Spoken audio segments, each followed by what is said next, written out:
Hey everybody, welcome to Unlocking the Magic. You're listening to episode 269. You're going to head off with us today on an adventure board a canopy tramp steamer and leave civilization behind. We are going to unlock Disney's Jungle Cruise. Welcome to the podcast, everybody. I'm Bruce. That's Connie over there. What's up? What's going on? Yeah, we haven't done one of these unlocking the episodes for a long time. Yeah. I'm excited about this one because it is a Disney classic, but I'm also petrified and nervous that I don't want to make any mistakes or, just want to keep everything. Mistakes are our signature. Okay, that's Roll true. with the punches. That's true. We're very amateurish here. It's very much so. But I am excited. Thank you all for joining and listening. These unlocking episodes give me even more of an escape, I think, than anything other, any other episodes, just because there's so much rich history that I have to dive into. So it definitely gives me the opportunity and chance and excuse to watch a ton of old Disney videos and just so much fun. The episodes that you unlock, the attractions that Walt had a part of, I like the most. Yeah. Because you get to go back and watch some videos. And if you're listening to this, go check out our YouTube channel. We'll try to incorporate some of the videos that we're talking about, the history with Walt, into this YouTube video. We're gonna try. Make no promises, but we're gonna try our best because I think it's important. A lot of things that I'm gonna talk about today are from things from those videos that I did see, and it's just again cool because, like you said, it elevates, I think, the attraction when you know that Walt Disney had a part of it. Yes, for sure. So this one is really wonderful because there are two that we visit a lot, the Walt Disney World version, which we're going to share, and then also the Disneyland version, which is the original. So a lot of it's going to be based on the original attraction. Right. But even though they're similar, they're also different in certain ways. They're kind of different a lot of ways. Really? I mean, more than you would think. Yeah. If you've gone once or twice on each one, they're not that different. But when you really start going on them, you notice the differences a little bit more. Like you pay more attention and you try to pick up what's different and what's not. And then at the end, we've got to do a Would You Rather. I mean, I definitely don't pay attention. That's true. But I would do Would You Rather. Yeah, let's do that. Let me ask you, there's a lot of jokes that happen on the boat. Do you feel comfortable sitting next to the skipper? Like, do you feel like No. No. I'm out. You're out. I want to sit as far away from the skipper as possible. Because you don't want to be like involved in any of the puns, right? Like I've never really seen them involve guests, but at least in our experience. But I feel like that can be a possibility maybe in the future. Or people like me don't want to be involved in any puns, let alone puns on the skipping on the Jungle Cruise. I see you kind of like turn your head a lot. I definitely don't make eye contact. Yeah, that's what I mean. I definitely try to just look outside and talk to the kids and hide because I don't want to be part of any. I don't want to be the focus of any attention on the Jungle Cruise. There's people like you who want to be. Totally. And then there's people like me who don't. I literally put both arms up in the air whenever like there's a joke. I try to clap and make They friends. should make 2 Jungle Cruises. One for people who want to be part of it, and then one for people who the skipper doesn't even talk. He just looks straight ahead, hits a button, and it like automatically plays, and we just get to observe. I like that. Yeah, so kind of old school Disney. We're actually going to talk about that today because we're going to go back in time. Hold on. By the way, I want to say thank you. So we reference movies often on this podcast. Movie quotes. Yeah. It like pretty much in our daily routines. Right. And we always, and we never really understand if anybody else understands the reference for that movie. Yeah. So we did a reference. I don't know if it was last week's show or the week before that, where we said he's fast and she's weird.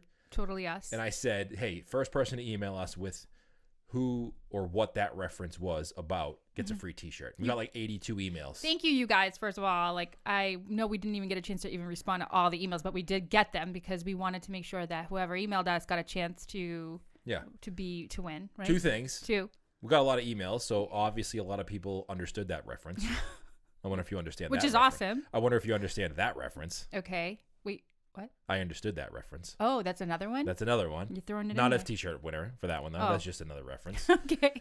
But Emily Saporito was the first person to email us with where that reference came from. Another cool name, and I'm happy that you tried and here's pronouncing where it. Here's where the reference came from, in case you were wondering. Okay. In Marvel's Avengers, they were coming off the ship in Age of Ultron, and Captain America is talking to one of the people, and she describes them as what their abilities are, the twins. Mm-hmm. And she describes like very technically what their powers are. And Captain America is like, I don't understand. And she's like, he's fast and she's weird. Yeah. Basically sums it up in one little quote there. I really feel like I can relate to that. Yeah. We should get 2 shirts. Says he's fast and she's weird. It's absolutely our relationship. Yeah. And our total personalities. So that's where that reference came from? Yeah. Speaking of that, I'm actually, our personalities here. I love your green Tonga time t-shirt that you're wearing. It's since we are going to be on YouTube with this episode, I kind of feel sad because I should have dressed for the occasion. Like I should have worn something tropically. I didn't even think about that. You look really tropical. Jingle like I Cruise should. Green. Can I go change real quick? No. Okay. All right. So Disney actually has it described. I love to read. So I'm going to start with the way that Disney describes it. And then we'll talk about history. Great. Okay. So it describes it as, for those of you that have not yet had the opportunity to ride this attraction, it's very fun. It says, head off to adventure, board a canopied tramp steamer, and leave civilization behind on a tongue-in-cheek journey through the globe's most treacherous rivers and oldest gags. Highlights of your unforgettable adventure include the Mekong River, explore an age-old shrine home to baboons, cobras, and crocodiles. The African Congo, cruise past a camp overrun by explosively curious gorillas. The Nile River, behold bathing elephants, angry hippos, and hungry lions guarding a sleeping zebra. The Amazon in South Africa. A canopy of green trees opens up to a native shrine, a mammoth anaconda, I can't say that, and ravenous piranha. Throughout your voyage, you'll enjoy live narration from your brave and trusty skipper. It's always hilarious. 10,000-mile journey you won't soon forget. Mark, can we tell me you're done reading? Yeah, I'm done. All right, thank you. Can I take a breath? Yes. That's a lot. I understood that reference. But it's funny because it is like they explain all the rivers that you're going through, and I think that is part of the attraction that maybe I didn't really even understand until recently, because there's actually different sections and different rivers of the world that you're exploring. I think that by knowing that ahead of time and understanding that, it kind of makes each area more fun. Yeah. Well, there was one thing that our daughter actually said to me. She's like, Dad, we're on the cruise Which last one? time. Our youngest? The youngest. Okay. She's always the ham. That's why I asked. No, well, she's fascinated with these videos on YouTube about like the history of attractions. So every time we go on attractions, she's kind of sharing facts with me. Yeah. And did you know that they tint the color of the water so that way you can't see the track or the animatronics in the water? That is fascinating. She told me that. She's like, Dad, guess what? Guess what? The water's not really dirty. I mean, it's probably dirty, she said, but it's really just tinted. Oh my goodness. I'm like, really? She's like, yeah, they tinted so you can't see the stuff that's going on under the water. Yeah. That is pretty amazing. Yeah. I actually, number one, I think it's really cool that she seems to be the one that doesn't love to, I would say, broadcast the fact that you and I have a podcast and a show. Like, You mean she doesn't want to broadcast it by she hides it? She literally hides it. Like, she asks us for an unlocking. No, she wants a Tonga t-shirt. No, snack goals. Snack goals, but doesn't want unlocking the magic on. Typical kids. But I think it's really fascinating that more and more lately, I mean, she definitely has more time on her hands, but it's awesome because she's doing things that she's always been curious about. And that is one of them, like the history and then secrets. Like, that is really interesting. I read that it's about 5 feet deep, the water. I think there's a little bit deeper areas where the animatronics are. Oh, really? Yeah. So fascinating. Yeah, it's pretty interesting. And There's a lot of good YouTube videos out there. It is like a muddy, dark river. Like that. I mean, it looks perfect. It's perfect setting. They make the river tinted, obviously, so you can't see what's happening because they don't want to reveal the show. But they do a great job of making it feel like that really is the Nile River or one of those rivers that you'd go through in the jungle. Exactly. So backing it to the history. So Back it up. Back it up. So the history of the Disneyland Cruise, it's a classic cruise, and the original Jungle Cruise opened in Disneyland on July 17th, 1955. And the significance of that is that it was actually opened on opening day of the park. Fascinating. So it's an opening day attraction. I think that is what makes it even more cool, is that it's truly a Disney classic. Yeah, it's one of the originals. It's one of the attractions that Walt himself envisioned and worked on. Yeah. Well, maybe not worked on. He had people work on it, but he was the idea guy behind it. The idea guy, he worked on it, I mean, the attraction is based on Disney's award-winning true life adventure films. So Disney was doing these adventure true life films. There was no Jungle Cruise movie though, right? No. I think that the one that's coming out, the first movie based on this attraction, like the movie is not like a nature movie, but a Jungle Cruise movie. Right. Yes. I actually been binge watching a lot of these true life adventure films. They're fascinating, and they really are just so fun to watch. It's like a lighthearted escape.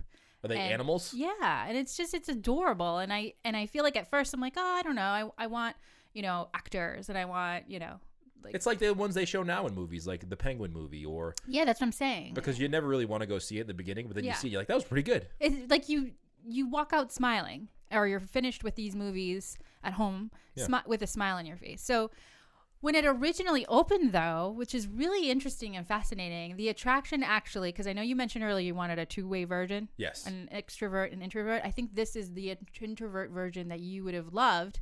So back when it opened in 1955, it actually had a more educational tone to the attraction. So it was almost like Living with the Land. Oh, yeah, but I could see that. So Living with the Land has no boat driver. Well, what I mean is, like, how Living with the Land is is educational. So did the boat driver actually give you education like live, or did he just play a button? No, it was spoken. Oh. But it was much more. So kind of like the safari ride in Animal Kingdom. Which, yes, the safari attraction now. That's exactly what I want. You want? I want education. You want education? I don't know if I want education. But you want to know you're learning. No, you don't want to know you're learning, but you want to be learning. Exactly. You can make it funny. Just don't make it funny looking at me. 1,000%. So there's a video clip that I'm going to try to share on the YouTube channel. We will. We'll figure it out. We'll figure it out. But it's really cool because it takes you into the attraction back what it was in the past. And Walt Disney described it as a true life adventure in Adventureland as it is today, a tropical settlement, and leave the everyday world far behind. The atmosphere is filled with sights and sounds typical of an isolated trading post on some hidden jungle waterway. Trip through the tropical rivers of the world.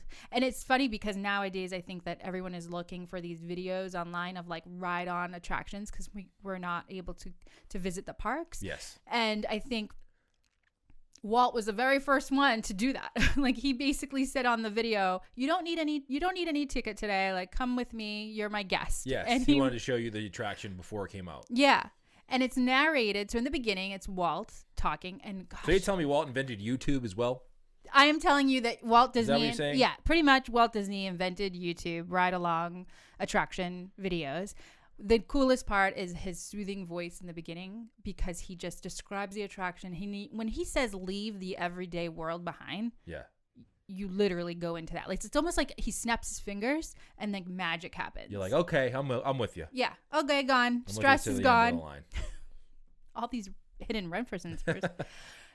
But then what is really funny is not funny, but like interesting is through the video, if you make it through, it is narrated by Disney legend Thurl Ravenscroft, which, as you know, is the lead vocalist for Grim Grinning Ghosts in the Haunted Mansion. So his voice. Are you assuming I knew that?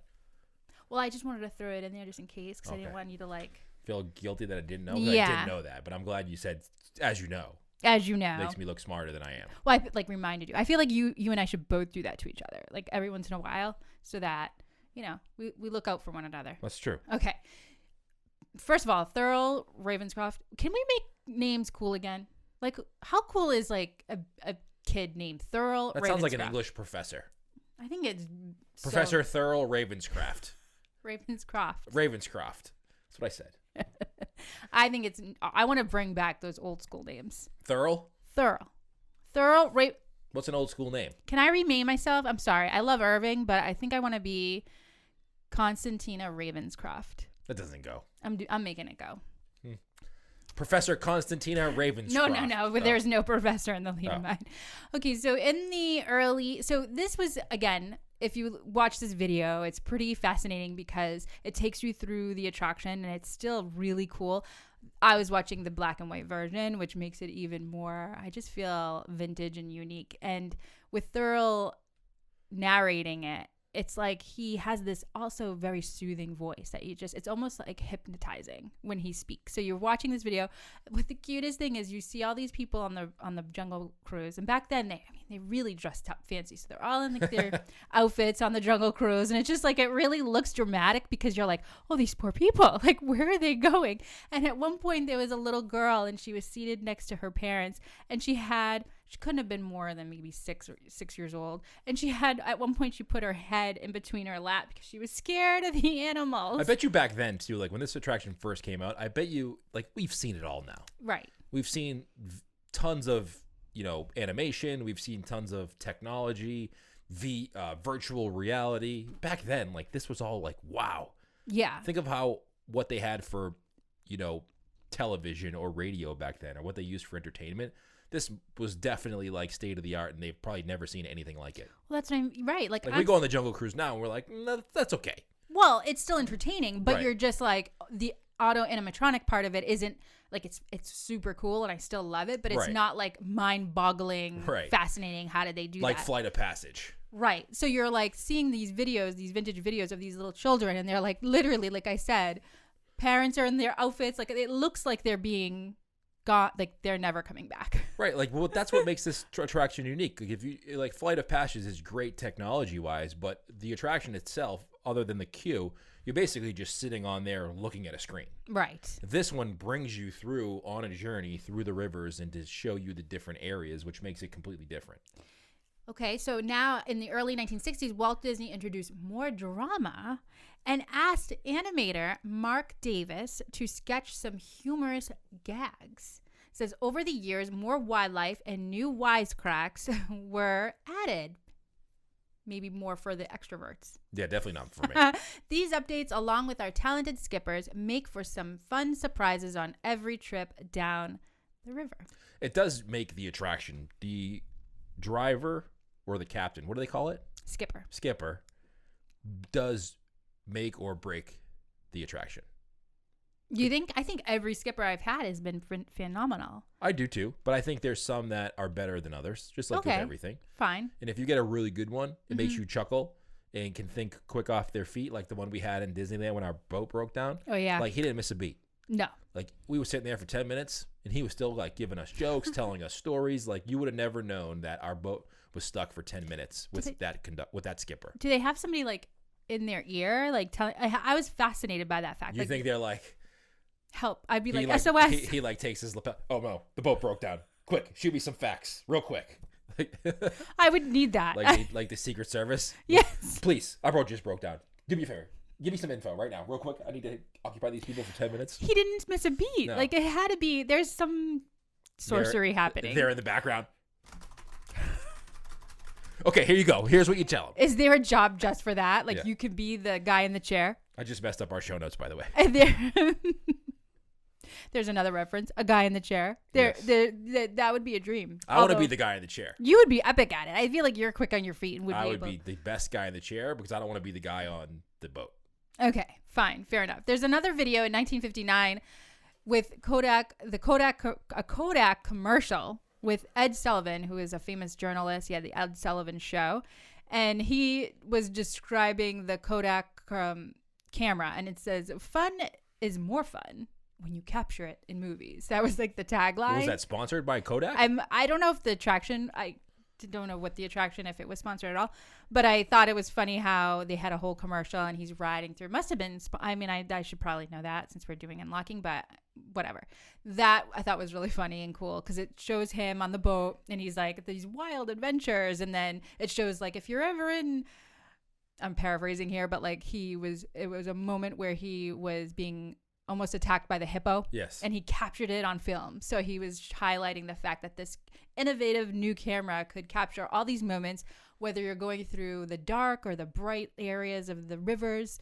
Or you can just put your phone on and watch it. That's also true. You don't need to record it.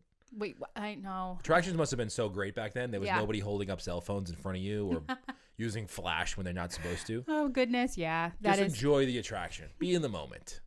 There's another cool part of the history of the attraction about the landscaping and the horticulture of the Jungle Cruise. I did read this, but I don't want to talk about it.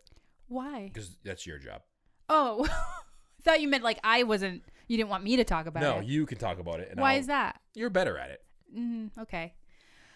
This one talks about, and the full post is actually on the Disney Parks blog, written by Erin Glover, and she talks about how since Disneyland Park opened, the Jungle Cruise has been one of the most popular attractions. As you cruise through the rivers of the world, you're surrounded by not only fascinating animal life, but lush jungle of exotic trees, plants, and flowers.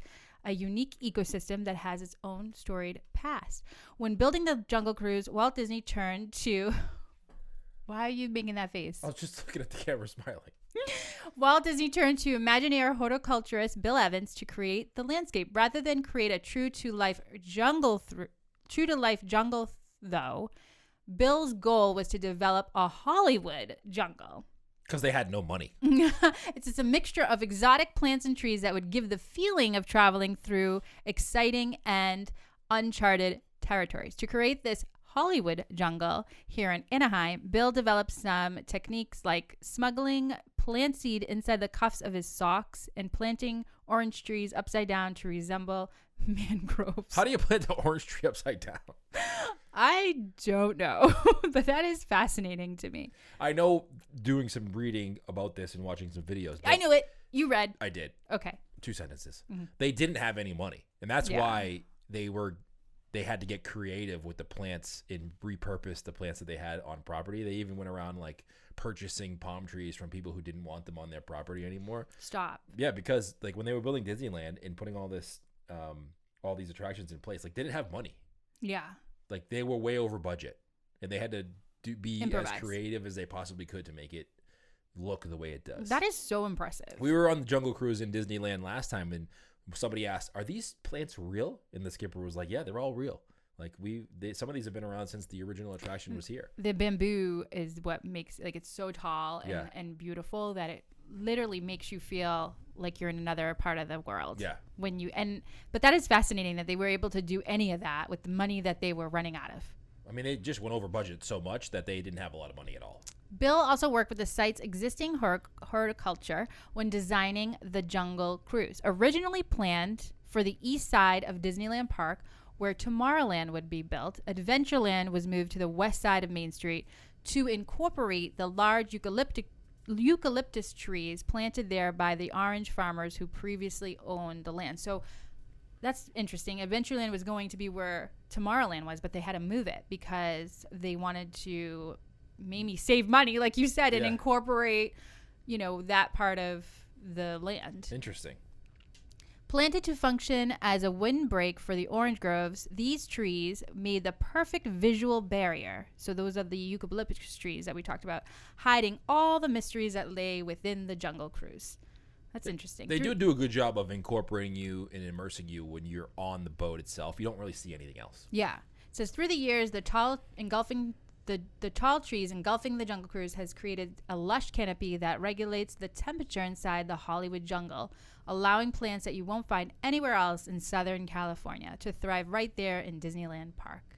That's so cool. All right, that's enough reading. I'm not reading anymore. Right. I'm just fascinated with the fact that they thought of so many things to make this attraction really feel immersive. Like there was I know that, like you said, they were over budget in a lot of ways, but there was really no expense spared when they were building this attraction and making it feel like it is today. There's actually a quote in Marty Sklar's book from another Disney legend, I forget who, but basically saying like that is why this attraction, along with like the Tiki Room, is still able to entertain thousands of people when they enter, because they didn't stop when they were trying to build this. Yeah, you can't. Like that's the one thing Walt did want, was he didn't want to, and that's why he's Walt Disney. Right? Like he didn't cut corners. Yeah. He cut corners, but he didn't cut corners because he had to cheapen out. Right. He cut corners because he wanted to creatively come up with a different solution. So 5 things we love about the Jungle Cruise. Let's talk about that. So our family really loves this attraction, and we love going on. I know that there are differences between the Disneyland and Walt Disney World version, and also maybe we'll end it with a Would You Rather. You get super excited. I am really excited. But 5 things, if you had to share. Yeah. I'll start.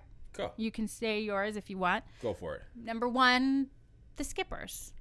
So they really are, I feel, essential to this boat ride. And if you don't agree, you're in denial. I'm out. I'm leaving the podcast right now. That was my only pun. I've been waiting all this time to say it. I didn't even read that on the sheet. Oh my.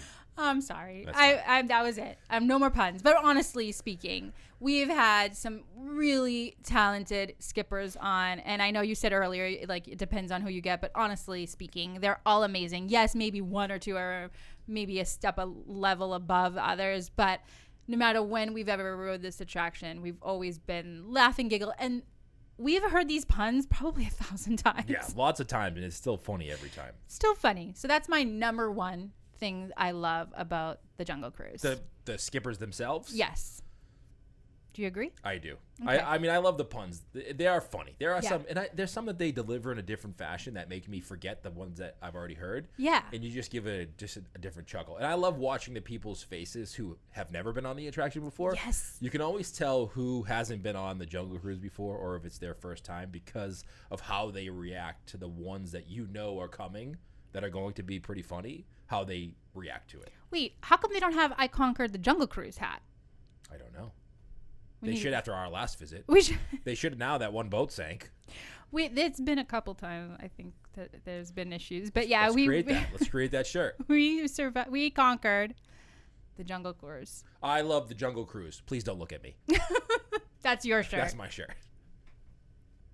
Okay, number 2, my favorite thing I love about the Jungle Cruise is the hilarious names of the boats. Conga Connie? Conga Connie. I mean, when I saw that, I never actually quite paid that much attention to the names of the boats until I didn't either, until someone said, "Did you go on Conga Connie?" Yeah, and then all of a sudden I'm like, it all came full circle to me. Like, Yeah. the fact that they have these hilarious names of the boats, and yes, if we get Conga Connie, good luck to those passengers, because I'm so excited and happy that the kids love when we get Conga Connie, because they love like all your enthusiasm in front of them. I cannot be contained ever. It's just so much fun. I love making friends on that ride.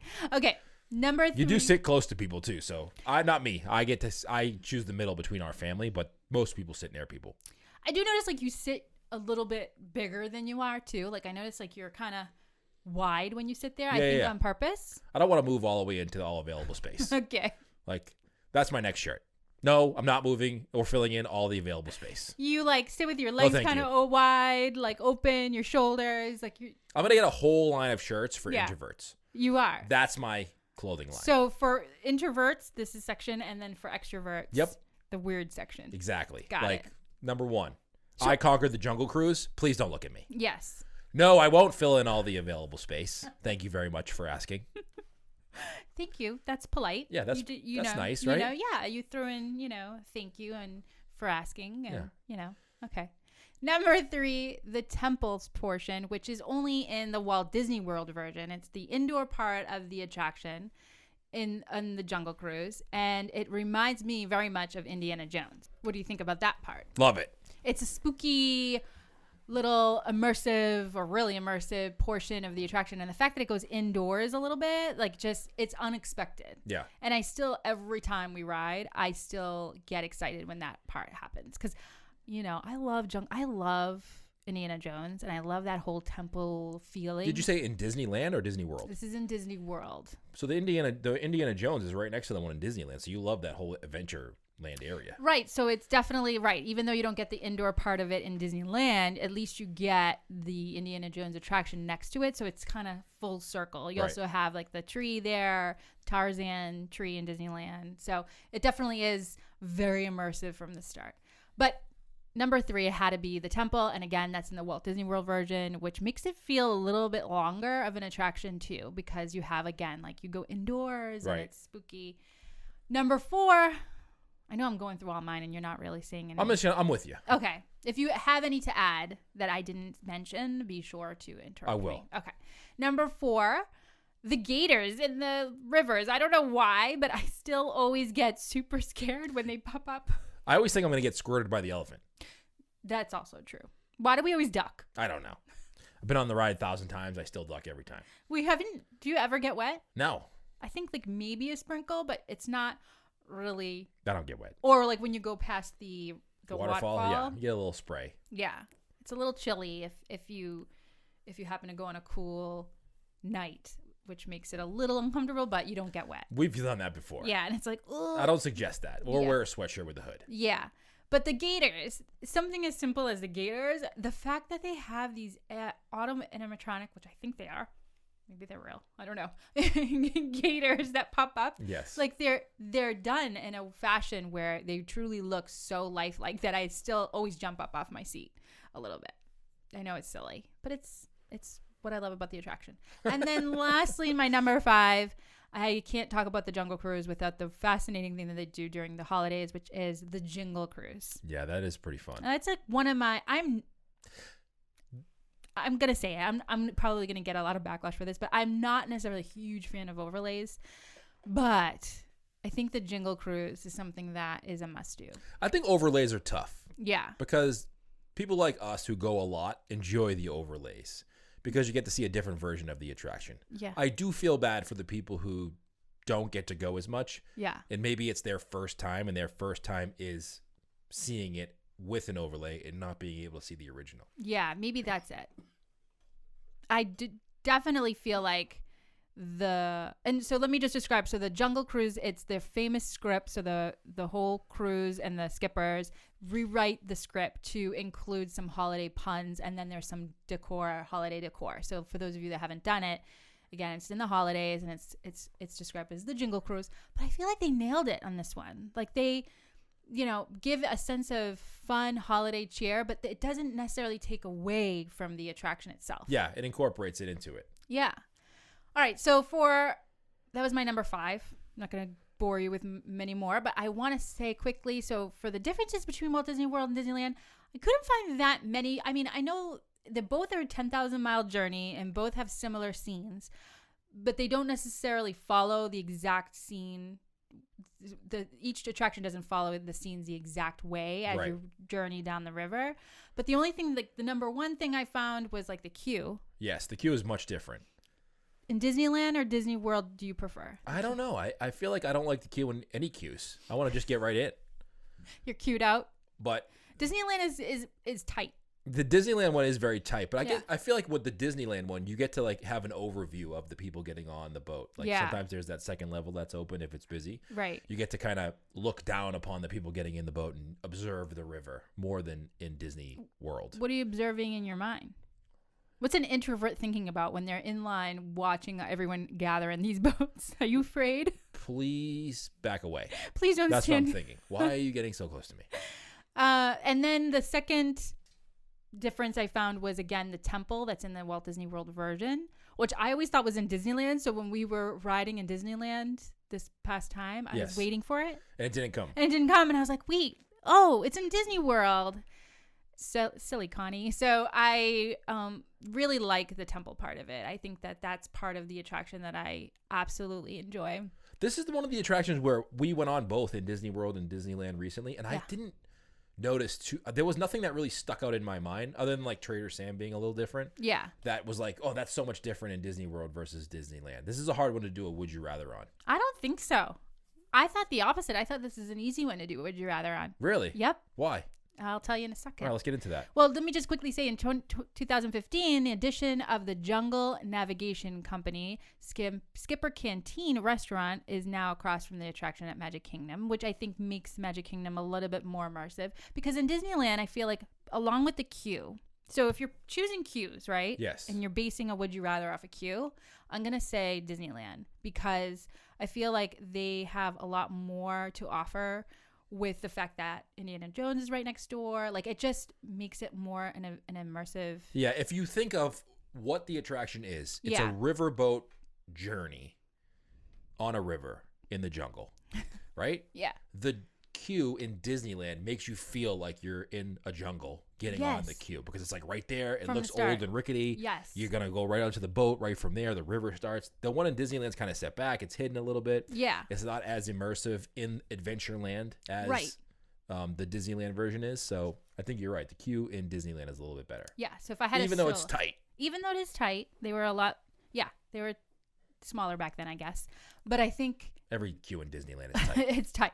But I think that if I had to solely base it on that, I would choose Disneyland. However, if I had to choose a would you rather, Walt Disney World, Magic Kingdom, or Disneyland, Jungle Cruise, my answer will always be Walt Disney World. Why?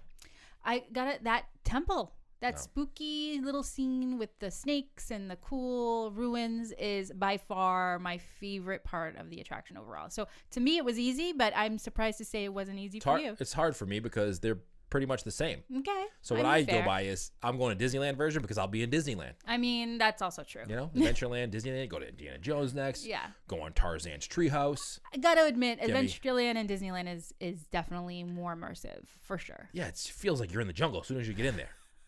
It is. You start to sweat and, right. I get all confused. I don't know what I'm doing. We can't find the What's up with the bathrooms in Disneyland? Yeah, they're all hidden. We can never find a bathroom. Okay. That's good. They're immersive. They're hidden, out of the way. That is also true. All right. That is going to do it. Well, thank you guys so much for tuning in. This is awesome. I like this. We haven't done one of these unlocking episodes in a long time, and we finally got that done. Go check out our YouTube channel. Please do that. Yes. We announced the winner already of the show. Follow us on Instagram, Unlocking the Magic Podcast. Thank you so much to our sponsor, Kingdom Strollers, for being part of this episode of the show. Guys, listen, Kingdom Strollers is a family-run business, and right now they're obviously trying to maintain employees, trying to build their company as they wait this scenario out. So next time you do go, give them a shout out. Go to kingdomstrollers.com, support them because they've been supporting us in this podcast for a long time, and we appreciate them. Yes, it would really, really be helpful for all of us to stick together during this time and do as much as we can to show our support. Yeah, go follow us on Facebook, Unlocking the Magic. And I think that is going to do it for this episode of the podcast. All right. I think it was fun for me. I hope it was fun for you. Me? Yeah. Yeah, of course. Yeah. Well, I'm just reading something from the D23. I was just pulling it up.